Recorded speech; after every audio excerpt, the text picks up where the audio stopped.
যুগে যুগে বহু আধিপত্যবাদীরা ইরানে হামলা করেছে, কিন্তু সময়ের স্রোতে কেউই টিকতে পারেনি। ইরান এমন একটি দেশ যেখানে বহিরাগত শক্তি কখনোই সুবিধা করতে পারেনি।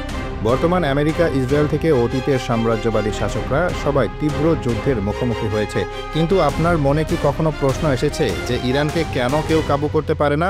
ইসরায়েলের কথাই ধরুন, তারা হয়তো স্বপ্নেও ভাবেনি এত বড় প্রতিরোধের মুখে পড়তে হবে। রাজধানী তেল আবিবের কিছু এলাকা এমনভাবে গুড়িয়ে দিয়েছে ইরান যে দেখলে মনে হবে যেন ফিলিস্তিনের গাজা শহর। যদিও তেহরানও ব্যাপক ক্ষয়ক্ষতির শিকার হয়েছে, তবে প্রশ্ন উঠছে এই সংঘাত কি আরও বড় পরিসরে যুদ্ধের রূপ নেবে? যুক্তরাষ্ট্র কি এতে জড়াবে?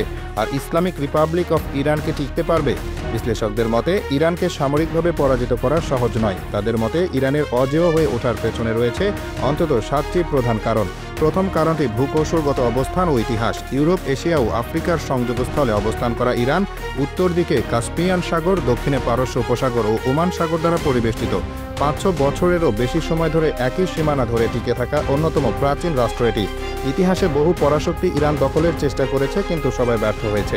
দ্বিতীয় কারণটা হরমুজ প্রণালী, যাকে বলা হয় পৃথিবীর রক্তনালী। ইরানের ভৌগোলিক অবস্থান তার প্রথম ও অন্যতম বড় শক্তি। পারস্য উপসাগরের মুখে অবস্থিত হরমুজ প্রণালী দিয়ে বিশ্বের প্রায় 20% তেল পরিবাহিত হয়। মাত্র 33 কিলোমিটার চওড়া এই জলপথের নিয়ন্ত্রণে রয়েছে ইরান। এর চারপাশে 7টি দ্বীপও রয়েছে তাদের অধীনে। প্রণালীটি বন্ধের হুমকিতেই কাঁপছে পশ্চিমা বিশ্ব। 3 নম্বরে আছে ইরানের ব্যালিস্টিক ক্ষেপণাস্ত্র ও ড্রোন শক্তি। ইরান মুসলিম বিশ্বের মধ্যে সবচেয়ে বড় ব্যালিস্টিক মিসাইল রেঞ্জের অধিকারী, যার পরিসর 2000 কিলোমিটার পর্যন্ত। শুধু ইসরায়েল নয়, ইউরোপেরও যে কোনো লক্ষ্যবস্তুতে আঘাত হানতে সক্ষম এসব অস্ত্র। এছাড়াও ইরান তাদের স্বনির্মিত ড্রোন দিয়ে ইউক্রেন যুদ্ধেও প্রভাব ফেলেছে, যা ব্যবহার করে ব্যাপক সফলতা পেয়েছে রাশিয়া। চতুর্থত ইরানের প্রাকৃতিক প্রতিরক্ষা তথা পাহাড় আর মরুভূমি। ইরানের পশ্চিম ও দক্ষিণে রয়েছে জাগ্রস পর্বতমালা, উত্তরে আলবর্জ পাহাড়। এই দুর্গম পাহাড়গুলো দেশটিকে দেয় প্রাকৃতিক দুর্গের মতো প্রতিরক্ষা। কেউ যদি পাহাড় পেরিয়েও প্রবেশ করে, তবে সামনে থাকে বিশ্বের অন্যতম গরম মরুভূমি লুদ, যা দিয়ে রসদ বা সেনাবাহিনী পাঠানো প্রায় অসম্ভব।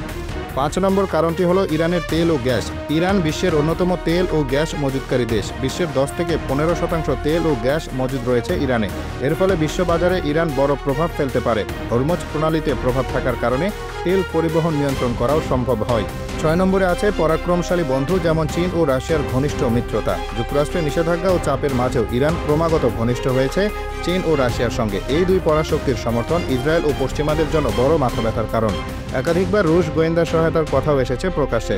সব শেষে আছে ইরানের প্রক্সি নেটওয়ার্ক তথা অ্যাক্সিস অফ রেজিস্ট্যান্স। ইরান একটি ব্যাপক প্রক্সি নেটওয়ার্ক গড়ে তুলেছে, যার মাধ্যমে মধ্যপ্রাচ্যের বিভিন্ন দেশে যেমন ফিলিস্তিন, লেবানন, সিরিয়া, ইরাক, এমনকি ইয়েমেনে নিজেদের সমর্থিত গোষ্ঠীগুলোকে সাহায্য করে।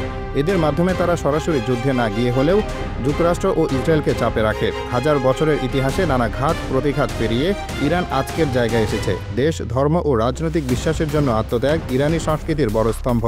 এই সংস্কৃতির উপরই দাঁড়িয়ে আছে তাদের যোদ্ধামন।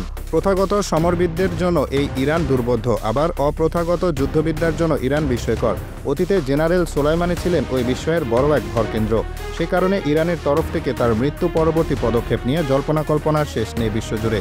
সামরিক বিবেচনায় ইরান ব্যতিক্রমী দেশ। যুক্তরাষ্ট্র, ইসরায়েল ও সৌদি আরব সামরিক প্রতিপক্ষ হলেও ইরান সরাসরি এই 3 শক্তির সঙ্গে আনুষ্ঠানিক যুদ্ধে অংশ নেয়নি কখনোই। অথচ এই 3 প্রতিপক্ষকে সামনে রেখে ইরান গত 40 বছর সামরিক সামর্থ্য বাড়িয়েছে নানান অনানুষ্ঠানিক পথে।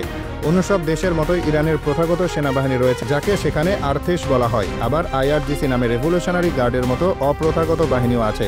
IRGCর গঠনও অদ্ভুত ধাঁচের। এর কয়েক ধরনের শাখা রয়েছে। এইরূপ এক শাখা হলো কুদস ফোর্স, যার প্রধান ছিলেন সোলাইমানি। তারপরও বহু কমান্ডার ও জেনারেলকে হত্যা করা হয়েছে, তবে ইরানকে কখনো কাবু করা যায়নি।